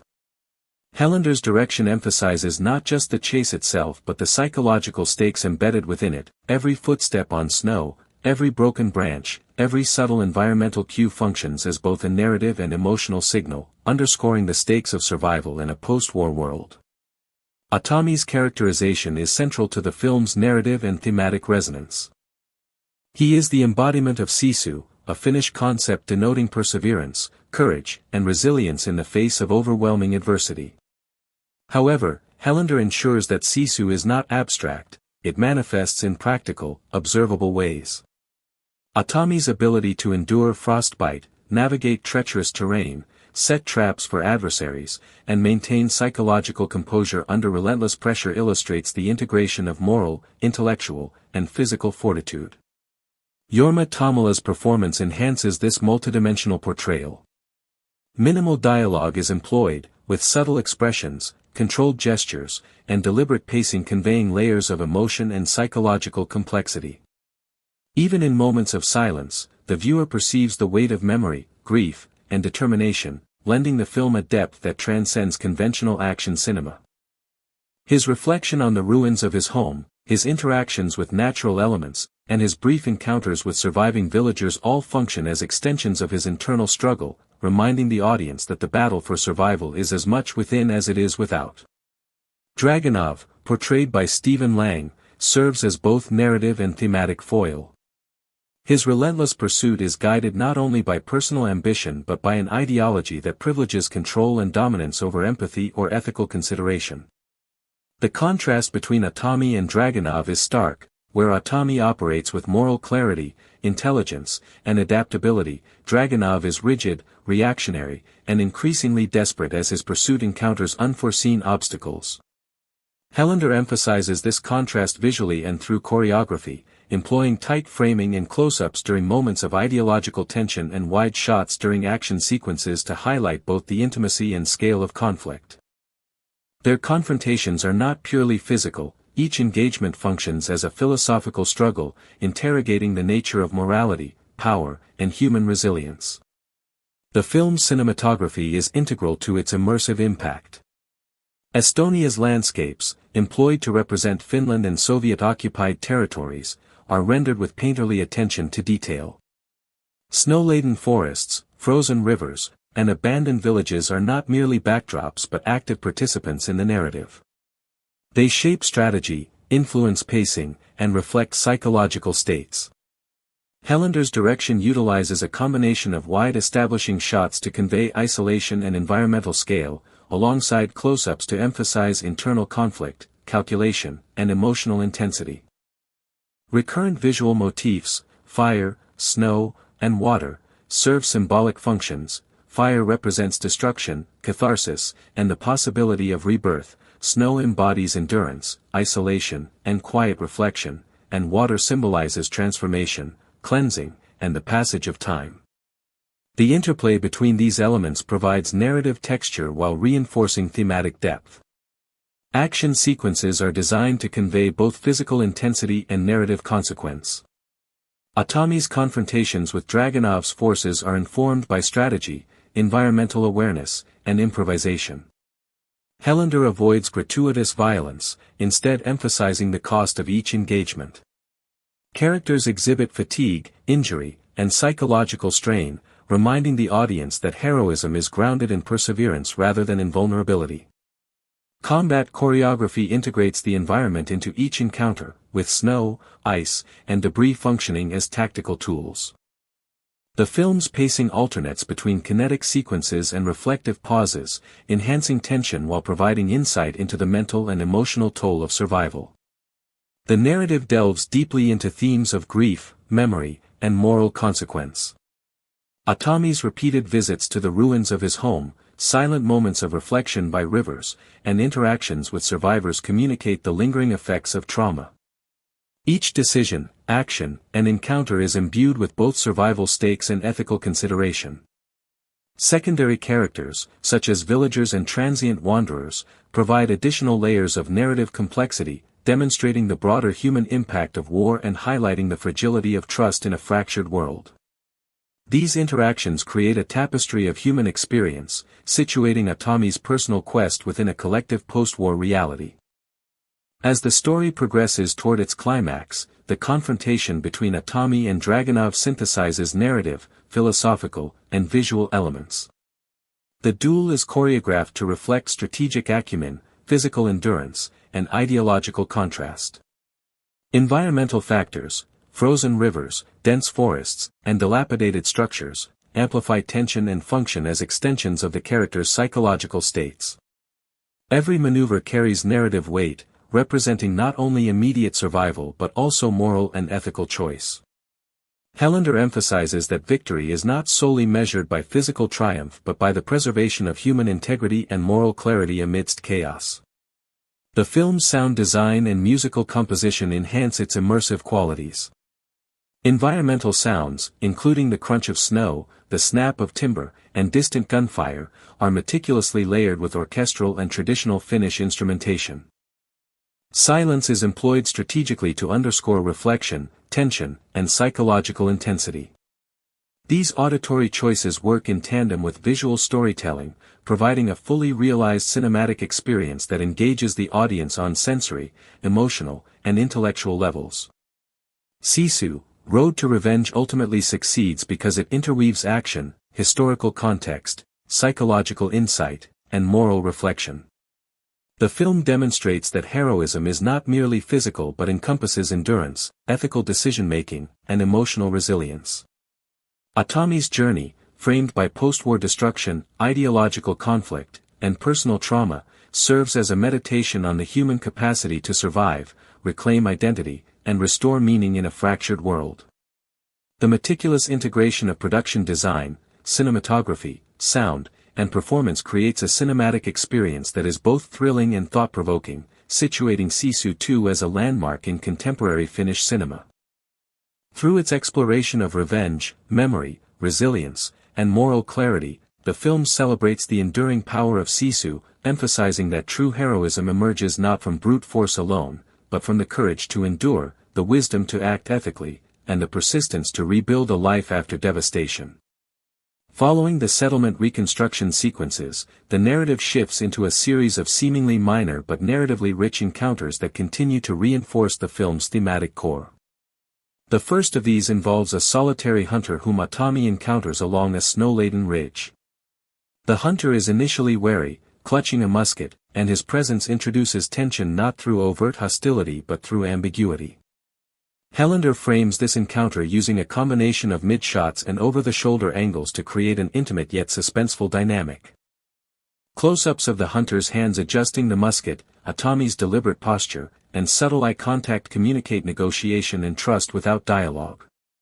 The snow-laden environment amplifies silence, allowing ambient sounds such as wind through pines, distant cracking ice, and subtle wildlife noises to dictate rhythm and pacing. The sequence establishes that survival in this post-war landscape is contingent not only on skill and endurance but on judgment, empathy, and restraint. Atami's interaction with the hunter also reinforces recurring symbolic motifs. The musket is not simply a weapon, it represents both historical legacy and moral choice. Atami's decision to approach without aggression communicates restraint and ethical clarity, while the hunter's eventual collaboration underscores the potential for human connection amidst isolation and danger. The cinematography emphasizes this duality. Wide shots show both characters against an expansive, unforgiving landscape, highlighting isolation and the scale of survival challenges, while close-ups capture psychological nuance and ethical deliberation. These sequences, though brief, reinforce the film's central assertion that true heroism requires moral as well as physical endurance. Subsequent sequences involve strategic navigation through a partially collapsed bridge spanning a frozen river. This sequence is a masterclass in environmental storytelling. Every plank, rope, and icicle is treated as a narrative element, demanding attention from both character and audience. Helander employs a combination of crane shots and tracking shots to emphasize verticality and precarious balance, while close-ups of Atami's hands, feet, and strained facial expressions communicate exertion and the risk of imminent failure. The camera occasionally shifts to a low-angle perspective beneath the bridge, showing the dangerous drop below, reinforcing tension while visually symbolizing the potential consequences of moral or tactical misstep. Sound design is particularly critical here. The groan of timber under weight, the hiss of ice cracking, and the subtle whistle of wind amplify suspense and the audience's immersion. Symbolically, the bridge represents transitional states, the passage from chaos toward order, from vengeance toward moral stewardship, and from isolation toward community engagement.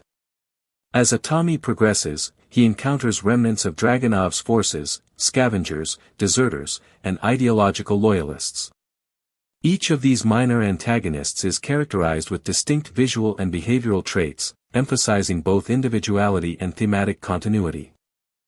For instance, one group scavenges with desperation, representing the survivalist ethic corrupted by fear, while another maintains rigid military discipline, symbolizing ideological obsession that persists beyond the presence of a commanding figure. Helander's direction emphasizes their threat through staging and camera work. Long shots establish the scale of opposition, mid-shots show tactical movement and relational positioning, and close-ups capture psychological tension and hesitation. Combat sequences in these encounters are deliberately grounded, every strike, parry, and maneuver is shown with realistic fatigue, weight, and consequence. Diegetic sound dominates the sequences, punctuated occasionally by percussive musical cues that underscore danger without overwhelming naturalistic audio. In a sequence of critical narrative and symbolic significance, Atami discovers a partially destroyed schoolhouse.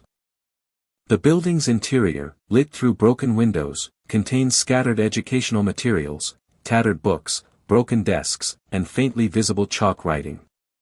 Helander frames this sequence with static wide shots to convey space, while close-ups on specific objects, a torn textbook, a pencil crushed beneath rubble, evoke memory, lost innocence, and the moral stakes of rebuilding. Atami pauses here, surveying the room, adjusting debris, and reflecting silently, creating a moment of thematic interlude amidst the larger action-driven narrative. The house motif subtly reappears through juxtaposition of reconstructed desks with the ongoing transport of his physical house, reinforcing the continuity of preservation and care.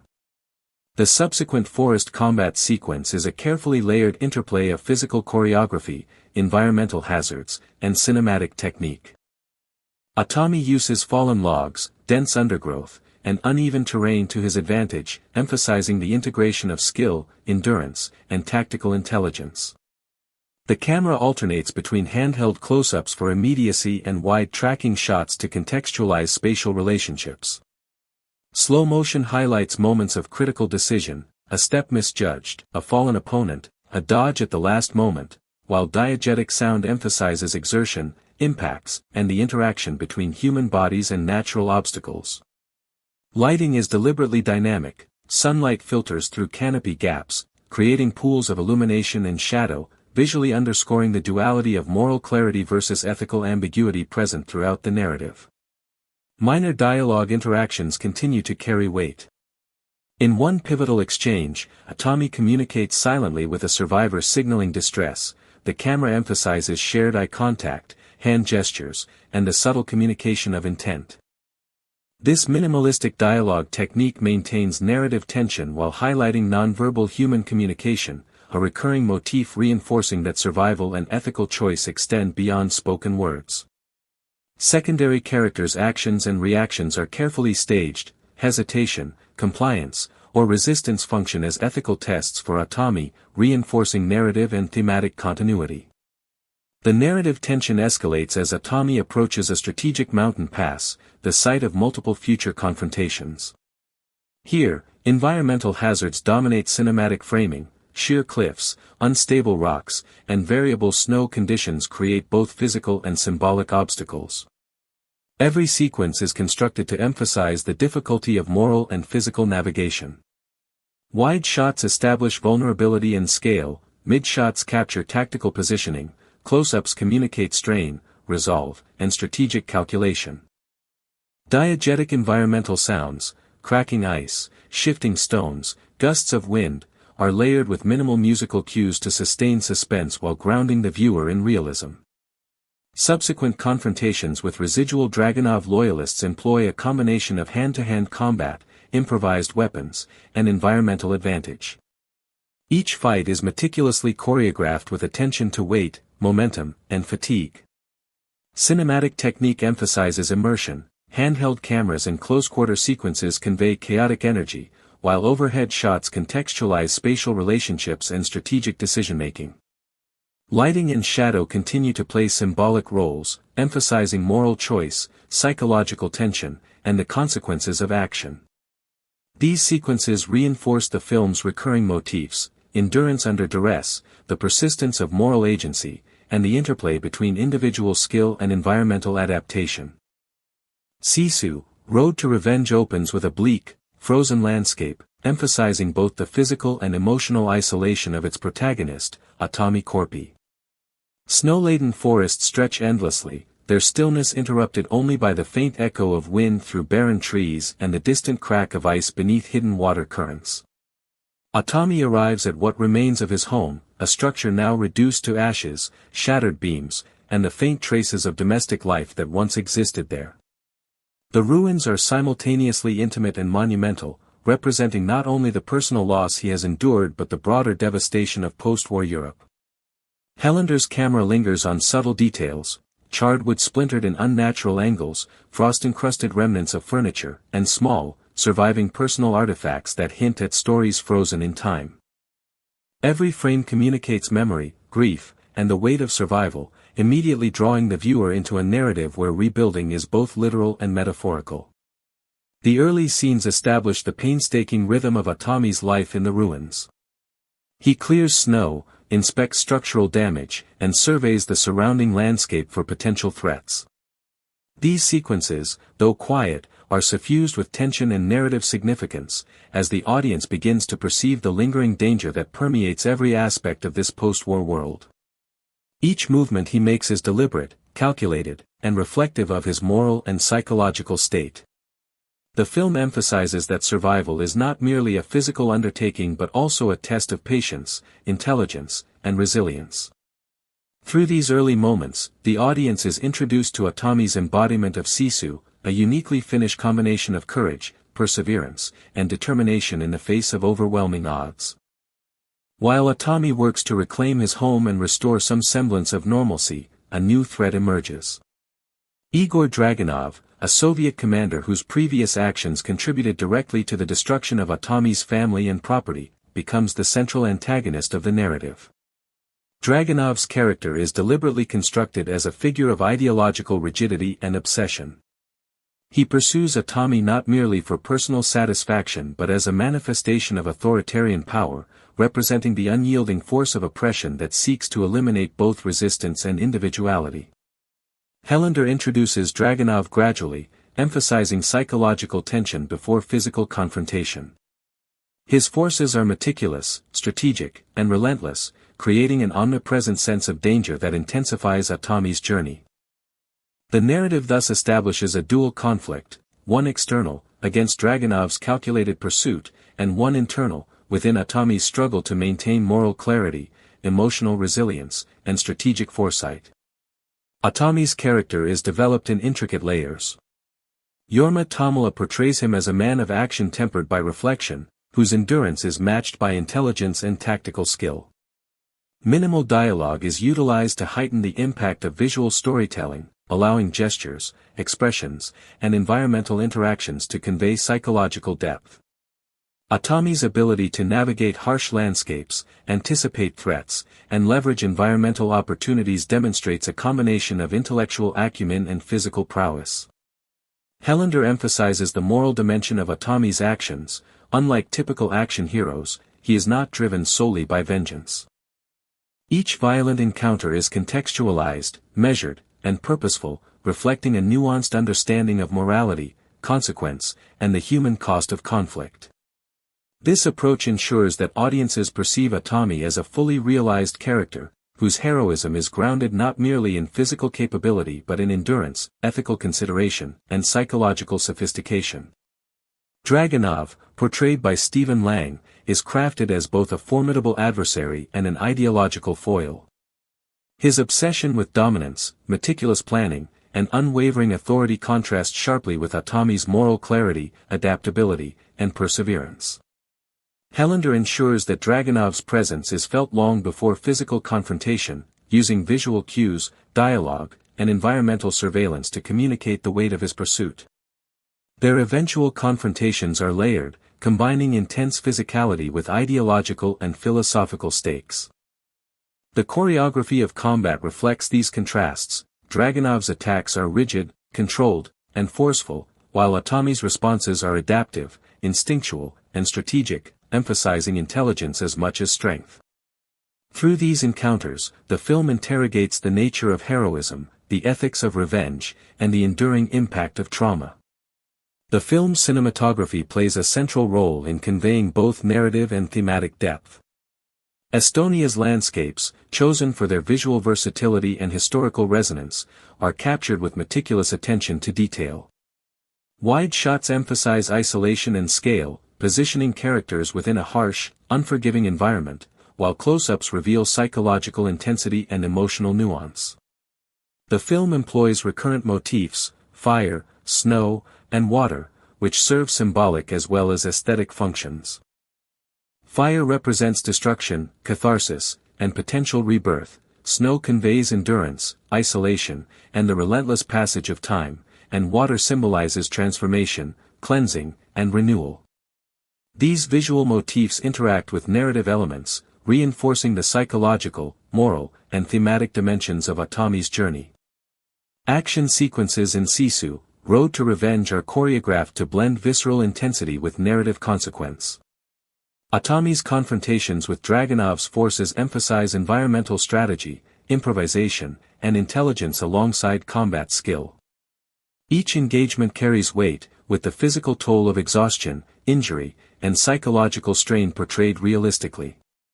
The use of practical effects and minimal CGI enhances the authenticity of these sequences, creating tension without sacrificing realism. Helander alternates kinetic action with moments of stillness, reflection, and observation, reinforcing the idea that survival is as much about strategic thinking and moral deliberation as it is about physical capability. The narrative delves deeply into themes of grief, memory, and moral consequence. Atami's silent contemplations at ruined homes, frozen rivers, and abandoned villages illustrate the enduring impact of trauma. Every decision he makes, whether to fight, flee, or intervene, reflects both immediate survival needs and longer-term ethical considerations. Secondary characters, including villagers and other survivors, provide additional layers of narrative depth, demonstrating the collective human experience of war. These interactions underscore the fragility of trust, the necessity of empathy, and the subtle moral choices that define survival in a fractured world. Hellander's storytelling ensures that the audience remains aware that every action carries emotional, psychological, and narrative significance. As the film approaches its climax, the confrontation between Atami and Dragunov synthesizes narrative, philosophical, and cinematic elements. The final duel is choreographed not only to highlight physical skill and endurance but also to emphasize ideological contrast and moral consequence. Environmental features, frozen rivers, dense forests, and ruined structures, function as extensions of the character's psychological states, amplifying tension and narrative stakes. Every movement and tactical decision reflects strategic reasoning and moral deliberation, culminating in a resolution that highlights both the consequences of violence and the enduring capacity for human resilience. The act of reconstructing his home symbolizes not only physical restoration but the reclamation of identity, memory, and moral integrity. Sound design and musical composition further enhance the immersive quality of the film. Natural environmental sounds, the crunch of snow, the snap of timber, distant gunfire, are carefully layered with orchestral and traditional Finnish instrumentation, creating a soundscape that reflects both tension and reflection. Silence is employed strategically, emphasizing moments of contemplation, suspense, and emotional weight. This interplay of sound, music, and environmental detail contributes to the film's capacity to engage audiences on sensory, emotional, and cognitive levels, reinforcing both narrative and thematic impact. Sisu, Road to Revenge transcends conventional action cinema by integrating physical spectacle with psychological, moral, and philosophical depth. Atami Korpi's journey demonstrates that true heroism is defined not by invulnerability or brute strength but by perseverance, moral clarity, and the capacity to endure hardship while maintaining human dignity. Through meticulous attention to narrative, cinematography, production design, sound, and performance, the film constructs a fully immersive world in which the stakes of survival, revenge, and ethical choice are deeply intertwined. Hellander's direction ensures that every scene, whether reflective or action-driven, contributes meaningfully to the development of character, the unfolding of plot, and the exploration of thematic concerns. The enduring appeal of Sisu, Road to Revenge lies in its careful balance of spectacle and substance. Its narrative, while rooted in Finnish culture and history, addresses universal themes: the struggle for survival, the consequences of violence, the complexities of moral decision-making, and the power of human resilience.